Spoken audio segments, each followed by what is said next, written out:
Sorry, నేను నిన్న wrong చెప్పినాను.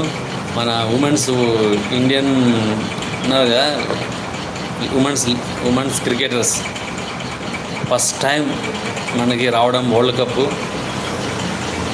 ఇప్పటికీ ఒక 4 సార్లు ఆస్ట్రేలియా కొట్టుకుపోయింది, 3 సార్లు 4 సార్లు కొట్టుకుపోయింది ఆస్ట్రేలియా. ఇంగ్లాండ్ అసలు కొట్టుకుపోయింది సార్. అట్లా మన కంట్రీకి ఈసారి రావడం చాలా చాలా ఇది నిజంగా టీం మెంబర్స్ అందరికీ మనం చాలా చాలా థ్యాంక్ యూ చెప్పాలి. మన ఇండియా పేరు నిలబెట్టారు.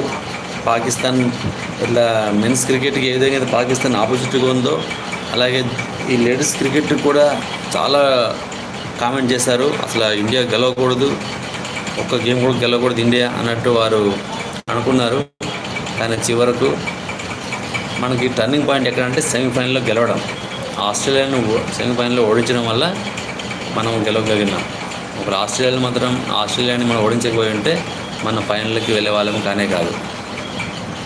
దానికి మనం జెమిమా గారిని మనం చాలా థ్యాంక్ యూ చెప్పుకోవాలి. ఆమె నమ్ముకున్న దేవుడి మీద విశ్వాసంతోనే ఆమె ఆడిన అంటుంది కాబట్టి ఓకే. మొత్తానికైతే ఆమె సెమీఫైనల్లో తేవడం, ఫైనల్లో ఫైనల్ మ్యాచ్ అప్పుడు ఫస్ట్ మనలు బ్యాటింగ్ చేసినప్పుడు ఆ స్కోర్ చూసి నేను ఫస్ట్ అనుకున్నా, అరే తక్కువ స్కోర్ కొట్టలేదు ఇండియాలో, కానీ 300 అబోవ్ కొట్టలేదు, ఇక సౌత్ ఆఫ్రికా వాళ్ళు కొట్టేస్తారేమో అనుకున్నా. కానీ మొత్తానికైతే మన వాళ్ళు ఇచ్చిన స్కోరు బాగానే ఉంది, పెట్టిన టార్గెట్ కూడా బాగుంది.